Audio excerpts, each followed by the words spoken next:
Hello everyone, welcome back to my YouTube channel. So guys দেখো, আজকে হচ্ছে তারাপীঠের দ্বিতীয় দিন ছিল।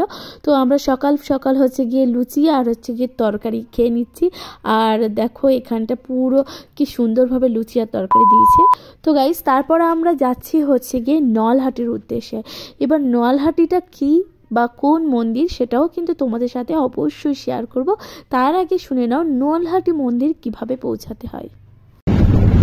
তো এখন আমরা যাচ্ছি নলহাটির উদ্দেশ্যে, ঠিক আছে। তো নলহাটি মায়ের মন্দির। আর দাদা এই রাস্তাটা কোন দিকে যাচ্ছে, কোন রাস্তা হয়ে যাচ্ছি আমরা? আর ওই নলহাটি মায়ের যে মন্দিরটা সেটা কোন জায়গাটা পড়বে?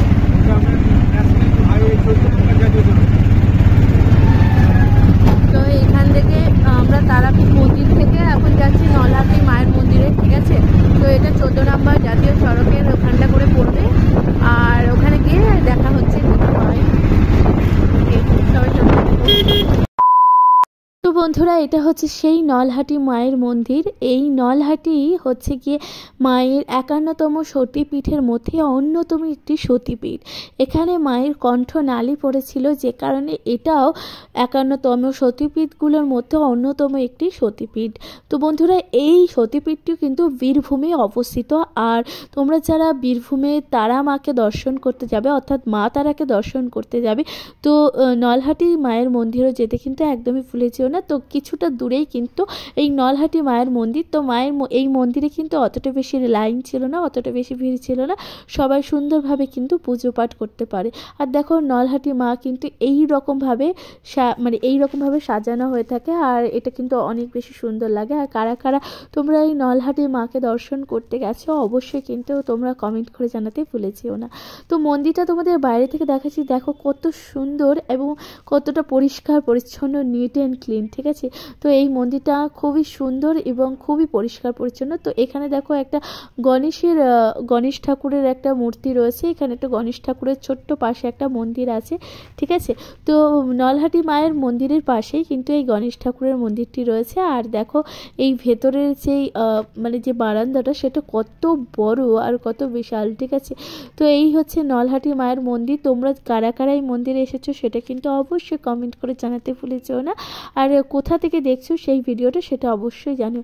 আর নলহাটি মায়ের মন্দিরে আসবে বাবা ভৈরবকে কিন্তু অবশ্যই দর্শন করো।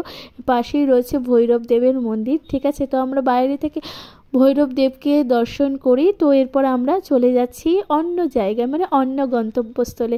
তো বন্ধুরা, এরপর আমরা যাব হচ্ছে কোথায় বলো তো? যাব বামদেবের কুটিরে। তো এখন বামদেবের কুটির বর্তমান কেমন অবস্থায় আছে সেটাই কিন্তু দেখাচ্ছি। দেখো এটা হচ্ছে সেই বামদেবের ফিটে বাড়ি, ঠিক আছে, যেখানে বামদেব জন্ম নিয়েছিল এবং জন্মগ্রহণ করেছিল, যা বর্তমানে এখানে একটা মা কালীর মন্দির করা হয়েছে। তো এখানে মা কালীকে পুজো করা হয়, দেখতে পাচ্ছ। এই হচ্ছে সেই মায়ের এইভাবে পুজো করা হয়। এটাই হচ্ছে বামদেবের বাড়ি, যেটা বামদেব থাকতেন কোনো এক সময়, ঠিক আছে।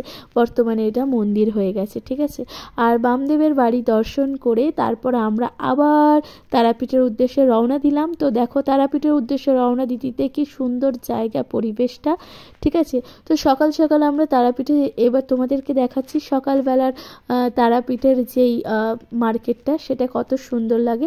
আর কারণ এই প্যারা দিয়েই হচ্ছে গিয়ে প্রসাদটা হচ্ছে তারাপীঠের মেন প্রসাদই হচ্ছে এই প্যারাগুলো। এগুলো খেতেও অনেক বেশি সুস্বাদু হয়ে থাকে, অবশ্যই তোমরা জানো। আর এটা হচ্ছে সেই বামদেবের আশ্রম, ঠিক আছে, যেটা শ্মশানের মধ্যেই থাকে। আর এটাও আমরা দেখলাম, এটা খুব সুন্দর, সব জায়গায় ঘুরে ঘুরে দেখছিলাম, ঠিক আছে। তো যাই হোক, এবার দেখাচ্ছি, দেখো কত সুন্দর সুন্দর কিছু, এখানে আসলে কি হচ্ছে, আমি যেটা বেশি দেখতে পাচ্ছি, প্রচুর কাঁসার জিনিস আছে, ঠিক আছে। অনেক সুন্দর সুন্দর সিঁদুর কৌটো রয়েছে, সিঁদুর দানি। তো বন্ধুরা, এখানে অনেক সুন্দর সুন্দর সিঁদুর কৌটোগুলো ছিল, যে সিঁদুর কৌটোগুলো আমার অনেক বেশি ভালো লাগছিল। আর এখানে মা তারার পাহারা আর মা তারার হচ্ছে গিয়ে ফটোগুলো খুব সুন্দর সুন্দর রয়েছে, দেখো তোমরা। এগুলো কত বলছেন? দেখো কোনটা তোমার ভালো লাগছে, ডিজাইন করাটা।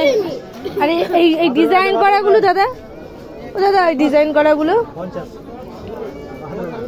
50 টাকা। আর ওপরে ওই বড়গুলো হ্যাঁ কত? 130। এই যে আমার এই ছাতা।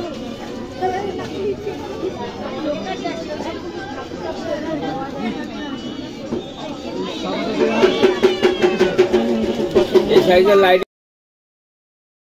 তো বন্ধুরা এই মন্দির থেকে আমরা কয়েকটা মা তারার ফটো কিনে নিয়েছি, ঠিক আছে, সকলকে দেওয়ার জন্য। তো মা তারার ফটো, এছাড়া মা তারার চরণও কিনে নিয়েছি, ঠিক আছে। তো আমাদের মানে সবাইকে দেওয়ার জন্য যে তারাপীঠে মন্দিরে গেছি, সেখান থেকে মায়ের প্রসাদের সাথে মায়ের ফটো সবাইকে দিতে হয়, সেটা কিন্তু খুবই গুরুত্বপূর্ণ। আর এখান থেকে দেখো আমি একটা শাখাও কিনে দিয়েছি, তো এই শাখাটা কিন্তু আমি কিনে নিলাম, ঠিক আছে।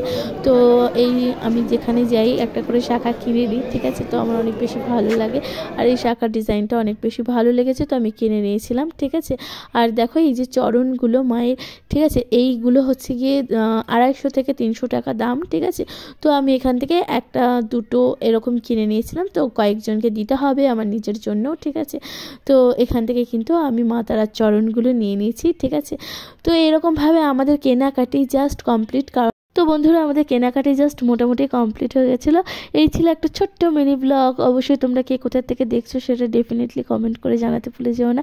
চ্যানেলে প্রথমবার দেখে থাকলে অবশ্যই চ্যানেলটাকে সাবস্ক্রাইব করে দিতে ভুলে যেও না। লাইক কমেন্ট শেয়ার করে অবশ্যই পাশে থেকো। প্লিজ শ্রোতা বন্ধুরা কেমন লাগছে অবশ্যই কমেন্ট করে জানাতে ভুলে যেও না। বাই।